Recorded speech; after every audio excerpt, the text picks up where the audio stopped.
our goals this week? We did, yeah. Great finish. Had some fun out there today.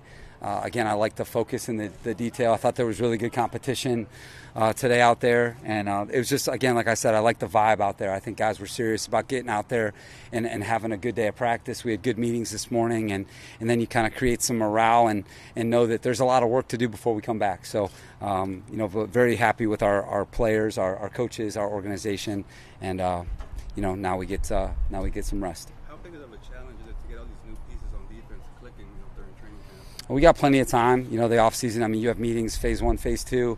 You can start to go out on the field, do a little bit of individual, do a little bit of group, and then, that's why you take advantage of these practices so that you get your guys in the right mindset for training camp. And I think what we try to do is create the right confidence in their assignment and in their technique. So when you put shoulder pads on in training camp, you can really go compete because that's when real football happens. But I think that the good thing is a lot of these new players on defense, they've played in a similar system or they have experience playing in the NFL. And that's, you're able to get up to speed a lot quicker. And then the relationships we have with them, a lot of them at previous stops, that helps too. And then I think the players who are on our team did an excellent job within the position groups of getting these guys up to speed as well. And that's what we want to be. We want to be a player-driven program, and when you've got Derwin James helping J.C. Jackson, that relationship helps even more than his with mine. So our players did an excellent job getting everybody up to speed. And same thing on offense. You bring in Gerald Everett. Well, when you have Justin Herbert helping him out or a Keenan Allen helping him out, that growth and that acceleration happens better. Brandon, at this level you would expect these men would know the standard that you would expect in the offseason. Do you still give them the message before they leave, or is that an individual thing, or not at all? Yeah, no, I think it's really important. I think before every phase of the offseason, we try to say, like, hey, this is our mission going into phase 1 or phase 2 or rookie minicamp. You want to say, like, hey, this is what we're trying to get out of it. And I think you have to define that in order to get it. And I think we did that here in minicamp, And I think for us, having a lot of players that are new, you want to make sure that they leave here in the springtime knowing exactly how you want to do things, what you're about in all 3 phases of the game, how we meet, how we prepare and train, and getting around this building. When I talk about relationships, there's a lot of people that factor into their success. So I think that's a big part of the onboarding process of new players. And they may seem like shiny pieces to people on the outside, but these guys, for them to be as good as they can be, it requires a village for that to happen. And I think that we've done a good job of getting all these new players here, whether it's draft, free agency, trade, and making them feel like Chargers. Because that's another big thing. Until they feel like a Charger, until they feel like, hey, I'm part of this team and this is my team, and then they get comfortable in their own game, they're not going to play as well. And so that's what the spring is for. And now in training camp, we still got a lot of work to do. So in these next 6 to 7 weeks, if you made a pie chart about you, how much of that is watching film? How much of that is getting away? Yeah, I think it's a balance. I think as a competitor, that it's not like, hey, we get vacation as coaches and the players still got to work. We're still working too. But a big part of it is connecting with your family and making sure that you make some memories, that you cherish that summertime that you have. And so that's exactly what I'm going to be doing. And at the same time, you always want to stay current. You're always, hey, now we just had all this stuff happen in the spring. Hey, unpacking the spring, detailing the spring. This is what we did well. This is what we didn't do well. This is what we can do moving forward, and then getting ready for training camp. And same process. And there are a lot of things that a lot of projects over the summer that I'm going to be taking on to make sure that when these guys get back on training camp, they can tell that we're ready for them. That we're ready, that we're prepared, and we're not going to ease our way into this thing. That we're ready to go compete. And so I'm excited to get that work going. The competitions that you had at the end of practice. Yeah. Throwing competition with Khalil and Corey, and then I closest to the pin. Yeah. What was the third one though? It was kind of our jugs competition. We've been doing this jugs thing after practice with our secondary because I want our secondary to catch more passes than anybody in pro sports because that's where the money is on defenses in the deep part of the field.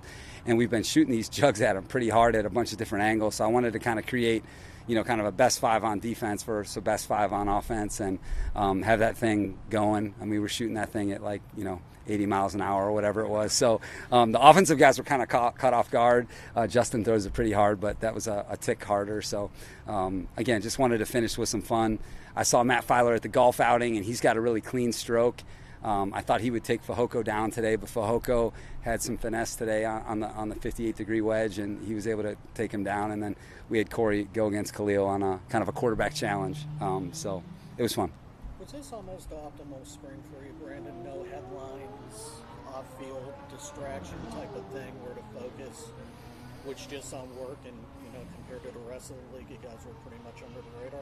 Yeah, Joe, I think it's a good point. I think that I'm grateful for the organization for bringing in the right people, the right type of guys, the right type of competitors that do things the right way. I know that I talk to Dean and Susie all the time. John and Jody, AG and Camry, and Tom Telesco, Lara, Ed McGuire, Jane. I'm like, hey, we've got a really good bunch of guys here to coach, and you can't ever take that for granted. And what that allows you to do, if you got the right guys to be coaching, is you can focus on the work. And the NFL is really hard, so you're able to work really hard with these guys. And I don't ever take it for granted that we have an organization that we have, and I'm very grateful to be a part of it. When you grow into Yeah, Lindsay, I think Zion has come in with a great head on his shoulders. I think he's got real confidence. He has all the things that you look for physically, like in an interior player, but I think his mindset has been impressive to his teammates. The guys like Corey Lindsley and Matt Filer, guys who have played a lot of football. Justin Herbert, Keenan Allen, like, hey, this guy has the right mindset. He comes out here, he trains, he's really prepared in meetings. He goes out here and he practices hard. He owns his mistakes. He doesn't make the same mistake twice. Those are the things you're looking for in a rookie, especially a first-round pick of his caliber. And I think that he's going to improve a lot in training camp. You can't minimize that transition for an interior player in the NFL. Last year Rashawn Slater did kind of, what he did last year is abnormal, being an all-pro player as a rookie, as a lineman. And I think Zion's going to set his own standard of performance, and I'm excited to see him in pads because that's where it is for any NFL player, but particularly a lineman. But he's stepped right in, and he's fit right in. And through the offseason program, is there anybody who surprised stood out to you? Lindsay, yes. I think that, guys that kind of come up to the top of my head, I think Jalen Guyton was fantastic in the offseason. I think this guy made a lot of big plays for us in the spring. Came in and, just physically in great shape, is moving great. Thought he, was able to move around. Really did a nice job on special teams. We kind of challenged him to be a factor in the kicking game. I think he's looked really good out there for me. I think Nas Adderley has had, I would say the same impact on defense. Derwin didn't go full speed in the 7-on-7. I thought Nas really showed up and he was our most productive guy in the spring in the secondary. I think those two guys for sure kind of stood out to me and have prepared well. They're in great shape physically and mentally, have been sharp, and I thought that they both had quality springs. Jalen's been working some at gunner. Yeah. Not something I don't think he did a lot of last year, if any. No. Yeah, what do you think he can bring to that specific position as a gunner? Yeah, Daniel, speed, real speed. He's 4'3", and he's big, and that's a big part of the gunner job is getting guys who can really run. And so we really challenged him because, to be a good receiver, you have to beat press. So that's just a natural part of your job. And, again, trying to create as much value for him as possible. And I think Ryan Ficken and Chris Gold have both done a really good job with him. And then his position coach, who's a superstar, Chris Beatty, understanding that that's going to be a big factor in him being in the league for a long time and hopefully making his way in this league. And so Jalen, like I said, has come in with a good mindset, and I'm excited to see him in training camp. And then when Derwin was in there for the full speed team drills, who was the green dot? I know you mentioned Kyle has done it in the past. Yeah, Daniel, we kind of rotated, like Drew, Troy Reeder's done it for me in the past, Eamon, some of those linebacker types.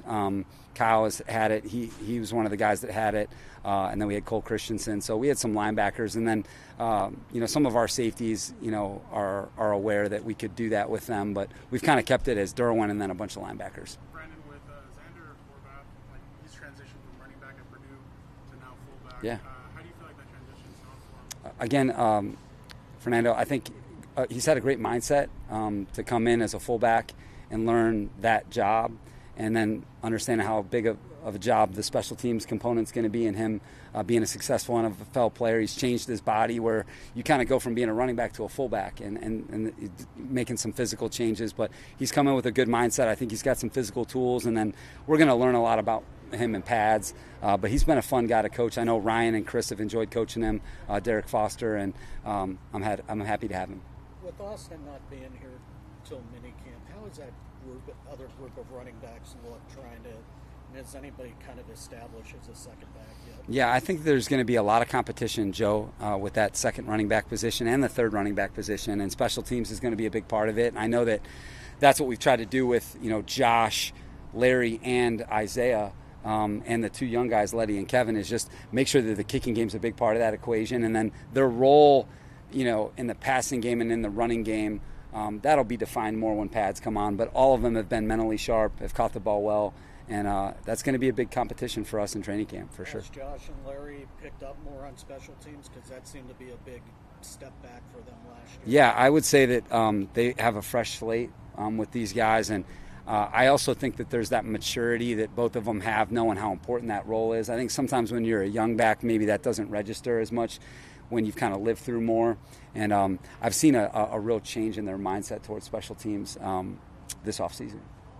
What do you want the identity of this defense to ultimately look like with everybody, coming together, kind of as the defense starts to crystallize and you guys head into the season later on in training camp? What do you envision that looking like? Yeah, you got to be a complete defense, a team, all three levels that play together.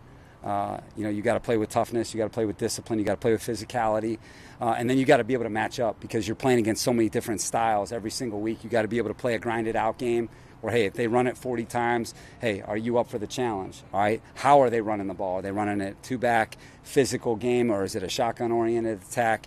Hey, what type of passing game are they? Are they spread out? Do they have real gas?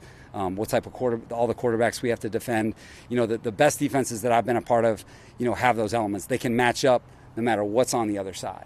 And then they can dictate the terms of the game. They can play that game how it needs to be played. So, I know we're in a lot better spot, and now we got to come together in training camp and really create and crystallize that identity, like you said. All right. All right, guys. Take care, guys. See you in camp. See you in camp, guys. See you in July.